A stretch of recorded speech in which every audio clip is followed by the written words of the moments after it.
For further analysis on the situation in Gaza, we're joined from Cairo by the Professor of Political Science at Al-Quds University, Dr. Ayman Alreqb. Dr. Ayman, thank you so much for joining us on this special coverage. And first off, the Israeli occupation forces have been appointing reserve brigades to expand its military operations in Gaza. In light of these developments, what are the chances of reaching a ceasefire agreement at this particular timing?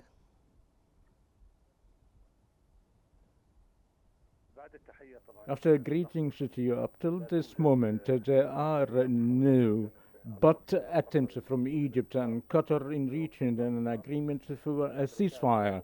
The Americans do not provide a political project, but only humanitarian project, and of course this isn't enough. It is required for an American mobilization for a ceasefire, despite certainly that it is too difficult, despite all of that, that we anticipated of a dramatic breakthrough for reaching a truce. As the American and the Israelis, that releasing the Israeli detainees will be achieved but through a political agreement, and what the military action wouldn't give a chance for releasing the Israeli detainees.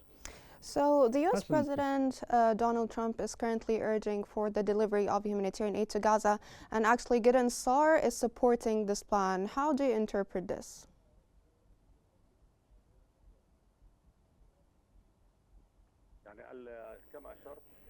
As you pointed out, previously, the Americans are talking about only a humanitarian project talked by Trump within the differences, in light of the differences of U.S.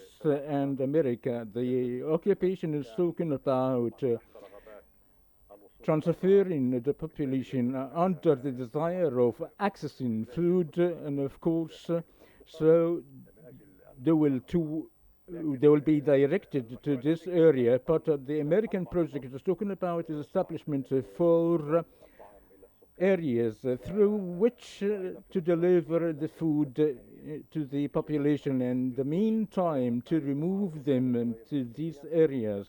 All the officials they are talking about humanitarian crisis, so that's why that should be linked to a political project. So the matter is, if it is going to only for humanitarian aid, wouldn't provide any permanent solutions, but only temporary solutions, and then will be having a problem in the long run.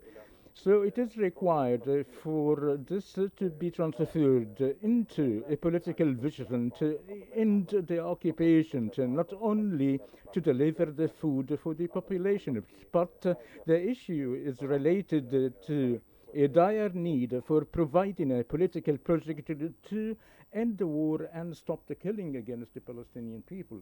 So, sir, from your point of view, what are Trump's real strategic objectives here regarding the war in Gaza? Why is he currently pushing to end the war?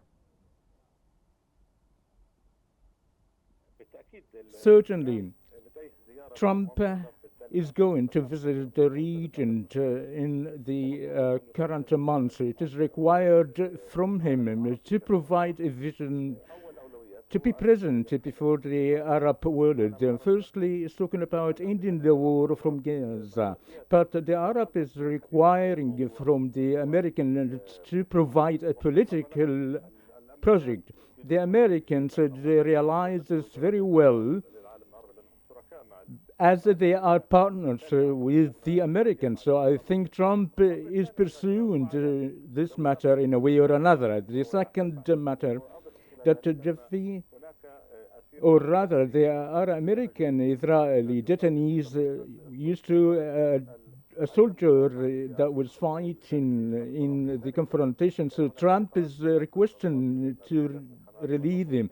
So that led to the talks between Hamas and the Israelis. But this still plays only the game of negotiation. The American is trying to breach this matter.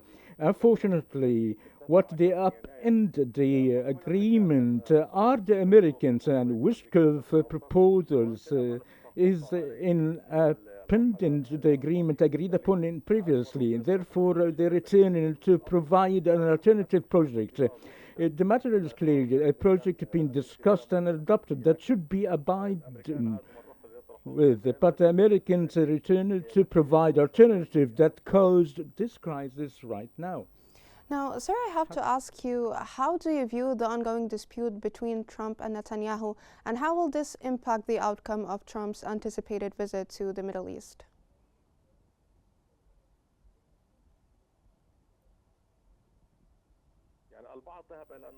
Some think that there might be a rupture between Trump and Netanyahu, which is out of the table. As the EU is supporting Israel with full conviction, so the talks talking about clearly the U.S. ambassador in Tel Aviv by saying that the motivations are coming in from the Holy Bible. So these are religious motivations. So we are before a very serious variables that wouldn't affect the relationship between them. So there could be a tension made by Netanyahu contacting the National Security Councilor, and that lead to be sacked. So as he talked away of Trump, that made this disagreement. But I think that it isn't going to be more far than just a tension between the two sides. So, sir, there are reports that Trump intends to recognize a Palestinian state during his upcoming visit to the Middle East. What's your comment on this?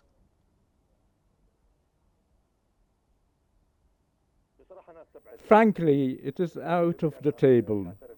It is possible to recognize the state of the Palestine in the UN Security Council, but talking about a Palestinian state, the American adopted previously that they wouldn't agree to escalations.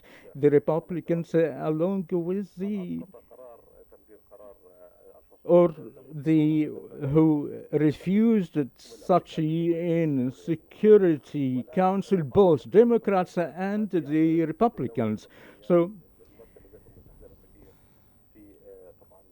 they might recognize the reports or says that he's going to intend to recognize a Palestinian state during his upcoming visit in the Middle East. Talking about a Palestinian state, geographical features are the lines of 1967 and Eastern Jerusalem as a capital that's only represents that will be only established only on a space of 20%. So would Trump to provide on these geographical limits, or just to establish the Palestinian state in only Gaza, and all the scattered will be marginalized?